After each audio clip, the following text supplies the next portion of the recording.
Baik, selamat pagi semua. Pagi, Bener. Pagi, Bener. Pagi, Bener. Pagi, Bener. Nah, jadi hari ini agenda kita adalah penampilan micro teaching mahasiswa ya.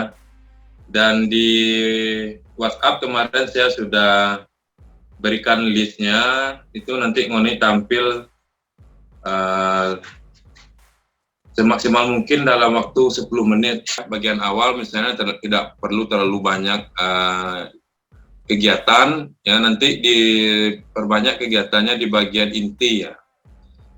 Dan di bagian penutup juga begitu nanti, tidak terlalu banyak, cukup memberikan arahan misalnya kalau soal tugas, ataukah ada evaluasi sedikit, atau menyimpulkan dari proses belajar mengajarnya. Silakan, kita langsung saja. Bagi yang mau langsung tampil silakan ya, yang dari grup kelompok yang sudah saya share di WA itu. Silakan, siapa yang mau duluan? Terima kasih atas kesempatan yang diberikan. Nah, kami dari kelompok 5 akan memulai praktek dari materi kami masing-masing yang dimulai dari saya sendiri. Oke, selamat pagi adik-adik semua. Bagaimana kabarnya di hari ini? Luar biasa baik, Ibu. Baik, Ibu. Alhamdulillah. Puji Tuhan. Baiklah adik-adik semua, sebelum kita memulai pembelajaran kita di hari ini, ada baiknya kita awali dengan doa. Kita berdoa menurut agama dan kepercayaan kita masing-masing. Berdoa dimulai.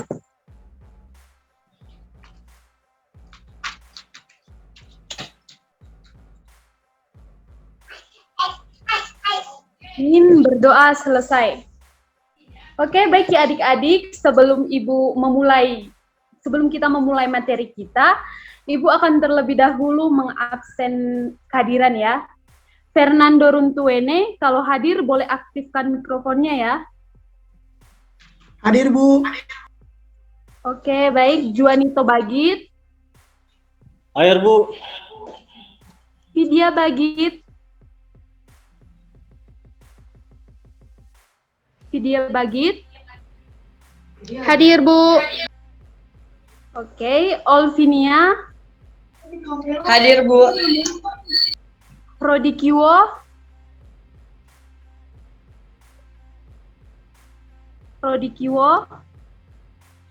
Mungkin ada kesibukan lain ya. Nulison.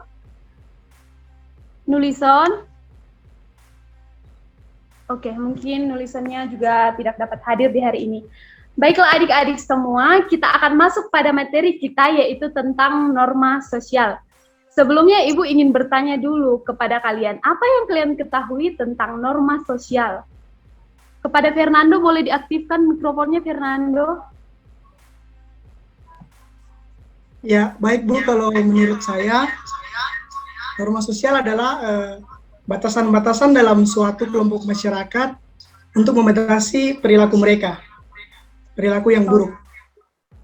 Baik, terima kasih ya Fernando ya. Oke, baik adik-adik semua. Norma sosial itu berasal dari bahasa Inggris yang disebut dengan norms, yang artinya itu patokan atau panduan. Nah, norma sosial itu sendiri adalah aturan atau ketentuan yang mengikat warga kelompok masyarakat. Nah, fungsi norma tersebut adalah untuk mengatur dan mengendalikan perilaku masyarakat demi terciptanya ketertiban sosial. Boleh dipahami ya sampai sini adik-adik semua? Boleh, Bu. Oke, selanjutnya norma juga menjadi kriteria bagi masyarakat untuk menolak atau mendukung perilaku seseorang. Contohnya itu begini ya, misalnya kalau Fernando itu mencuri, apakah masyarakat mendukung tindakan tersebut atau menolak tindakan tersebut? Kalau menurut Olvinia bagaimana? Kalau Fernando mencuri, apakah masyarakat akan mendukung atau menolak? Masyarakat akan menolak, Bu. Oke, baik ya. Oleh karena itu, norma disebut sebagai kriteria untuk masyarakat menolak atau mendukung perilaku seseorang. Namun, di pertemuan berikutnya, yaitu mencari contoh-contoh dari norma berdasarkan aspek-aspeknya. Terima kasih untuk pertemuan kita di hari ini. Ibu harapkan pertemuan di berikutnya supaya semua adik-adik yang hadir di ruang Zoom ini mengerjakan tugasnya. Oke, terima kasih. See you, kelas. See you, Unci. See you. Jadi saya coba evaluasi, mungkin tidak semua akan saya evaluasi di Zoom ini, namun saya akan evaluasi beberapa orang nanti. Kalau untuk yang Rodarni ini, dia sebenarnya sudah bagus ya, sudah melewati tahap-tahapnya. Ada tadi bagian awal ya, absen dan mengucapkan salam, absen. Karena waktu sedikit tentu dia pilih hal-hal yang mungkin yang paling penting ya. Kemudian yang inti, sebenarnya yang inti itu tidak perlu banyak materi ya, karena waktu kita kan cuma 10 menit. Cukup misalnya menjelaskan 2 hal, namun dia di materinya itu padat ya, padat. Jadi misalnya boleh ada interaksi, misalnya tentang norma tadi cukup mengenai tentang pengertian dan ciri-ciri misalnya. Namun di sana bisa dilakukan interaksi dengan siswa, ada tanya jawab ya. Dan mungkin juga Rodarni bisa menjelaskan dengan contoh nyata misalnya. Silakan lanjut ke penampil kedua ya. Untuk kehadirannya, dan sebelum kita masuk kepada pembahasan kita pada hari ini, alangkah baiknya kita awali dengan doa. Bahwa minta kesediaan dari Rodarni untuk memimpin kita di dalam doa. Silakan. Baiklah teman-teman, sebelum kita masuk pada pembelajaran kita, ada baiknya kita berdoa. Mari kita bersatu dalam doa menurut kepercayaan kita masing-masing. Berdoa dimulai. Ya baik, terima kasih. Kita akan masuk kepada pembahasannya. Namun sebelum itu, Bapak ingin memulai absen untuk melihat kehadiran kalian. Yang pertama, Juan. Pak. Rodi hadir? Ya, mungkin ada kendala jaringan juga. Yang kita bahas khususnya pada pertemuan pagi hari ini, yaitu tentang pengertian dan ciri-ciri. Nah, apakah kalian sudah pernah mendengar tentang interaksi sosial? Atau bahkan ada yang sudah tahu? Mungkin salah satu boleh berikan tanggapan. Rodi Arni, silakan, mungkin ada. Ya, yang saya ketahui Pak, interaksi sosial itu adalah hubungan timbal balik antara seseorang dengan seseorang atau individu dengan kelompok, Pak. Yang pertama, pengertian interaksi sosial. Interaksi sosial merupakan suatu hubungan timbal balik antara individu dengan individu, individu dengan kelompok, dan kelompok dengan kelompok, yang di dalamnya terdapat stimulus dan respon. Nah, yang perlu kita garis bawahi adalah interaksi sosial merupakan hubungan timbal balik yang di dalamnya terdapat stimulus dan respon. Apa itu stimulus? Stimulus adalah orang yang memberikan rangsangan atau pertanyaan. Apa itu respon? Respon adalah orang yang memberikan jawaban atau tanggapan atas pertanyaan tersebut. Apakah ada pertanyaan? Saya ingin bertanya, Mer. Apakah menganggukkan kepala itu termasuk dalam ciri interaksi sosial? Ya, kepala itu ciri interaksi sosial dengan simbol. Contoh ketika kita sedang berada di lewat depan kelas kakak kelas kita, lalu karena kita kurang akrab, kita hanya dengan menganggukkan kepala, itu sebagai contoh bahwa kita menghormati dia, karena itu sebagai simbol bahwa kita menyapa dia dengan sopan begitu. Begitupun dia membalas dengan menganggukkan kepala. Itu adalah interaksi dengan simbol. Jadi tanpa kata juga, yang penting dimengerti oleh kedua pihak tersebut. Biar ada koneksi komunikasi yang mereka dapatkan dari interaksi itu. Ya baik, pertemuan kita pada pagi hari ini tentang pengertian dan ciri-ciri interaksi sosial sudah cukup ya. Bapak harap kalian paham dan kiranya kalian terus pelajari lebih dalam tentang poin-poin yang lain yang ada pada interaksi sosial. Terima kasih Bapak tutup dan shalom, assalamualaikum warahmatullahi wabarakatuh. Selamat pagi anak-anak. Saya mau evaluasi sedikit tentang penampilannya Fernando ya. Bagus ya, apalagi saya bisa melihat Fernando itu lebih jauh ya, karena dia tampilkan kameranya agak jauh, jadi kita bisa lihat sampai ke gestur tubuh, pakaiannya, celana, bagaimana cara dia menjelaskannya. Saya pikir Fernando punya bakat alami dalam hal mengajar ya. Bisa dilihat ketika dia menjelaskan otomatis tangannya itu bergerak ya. Tangan bergerak itu kan tidak bisa dibuat-buat ya. Kalau ada orang yang buat-buat ketika menjelaskan tangannya bergerak-gerak dibuat-buat itu akan kelihatan ya. Namun kalau dia otomatis apa yang disampaikan kemudian diiringi dengan gerak tubuh atau tangan terutama ya, itu saya pikir punya bakat lah istilahnya ya, bakat dalam mengajar. Dan juga penguasaan materinya bagus. Melihat laptop boleh, tapi dia melakukan penjelasan serta contoh itu menggunakan bahasa sendiri, tidak terpaku kepada buku ataupun laptop.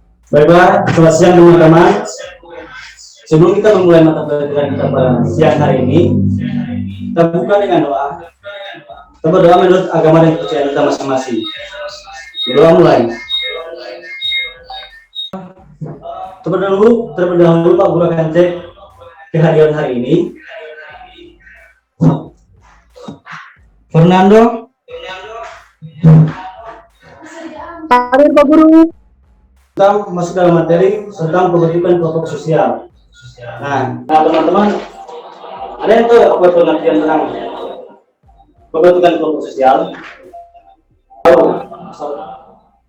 Apa pengertian tentang kelompok sosial?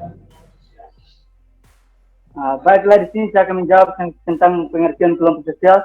Nah, kelompok sosial itu memiliki salah satu bentuk di mana antara individu dan kelompok. Mungkin itu saja jawaban dari saya.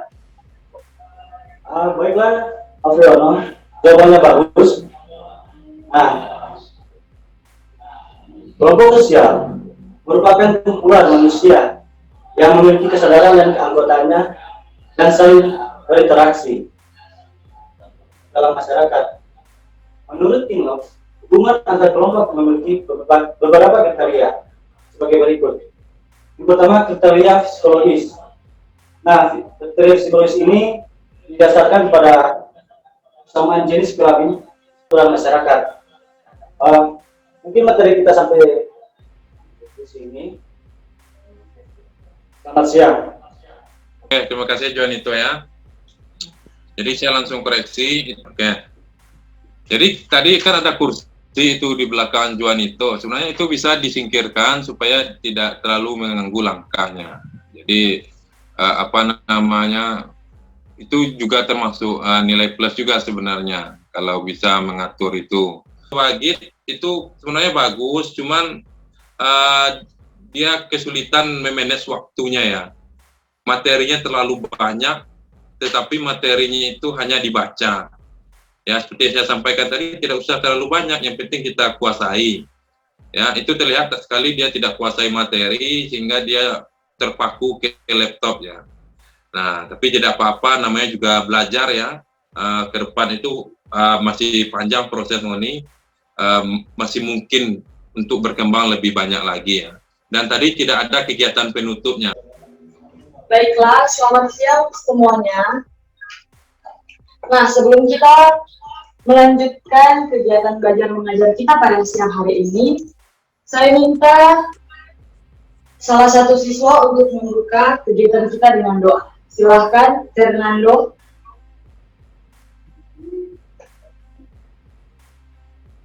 Ya baik, Ibu Guru dan teman, mari kita satu di dalam doa sebelum kita mulai kegiatan belajar mengajar kita. Kita berdoa. Nah, saat ini kita akan mengambil absen. Yang pertama, Rodeani. Hadir, Bu. Baik. Selanjutnya Fernando. Hadir Bu Guru. Kita akan masuk dalam materi yaitu gejala sosial.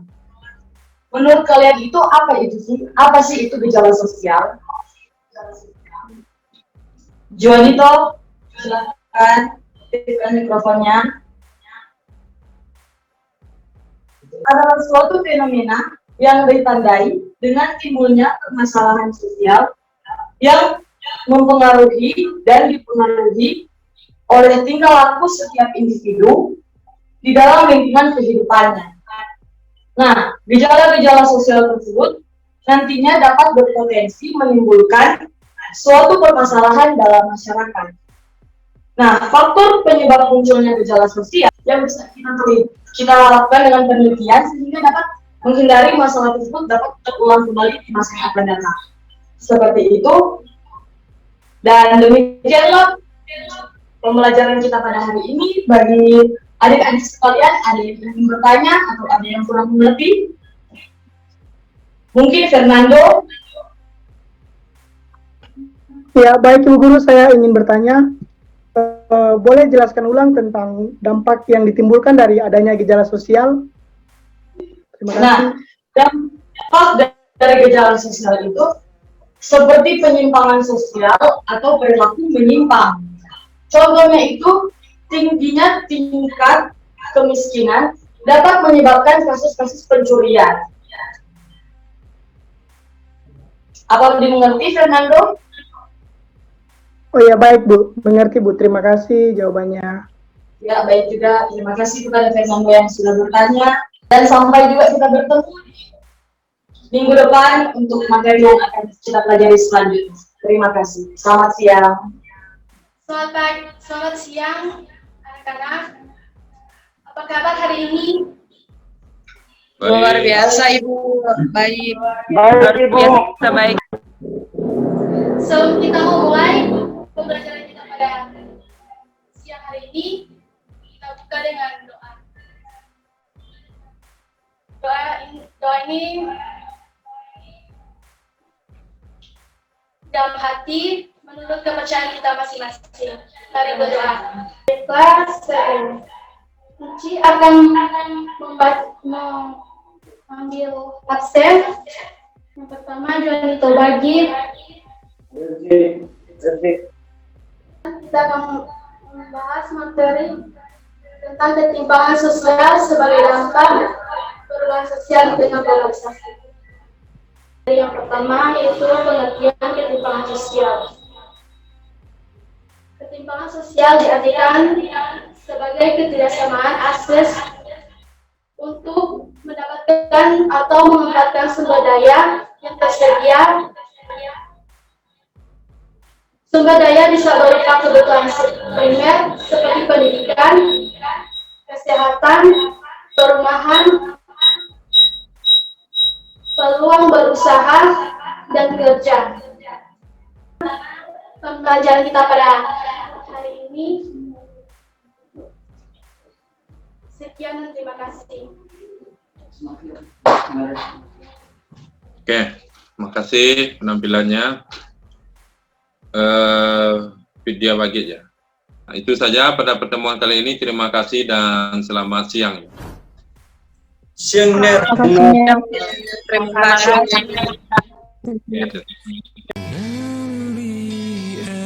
Edukasi alam tak kembang jadi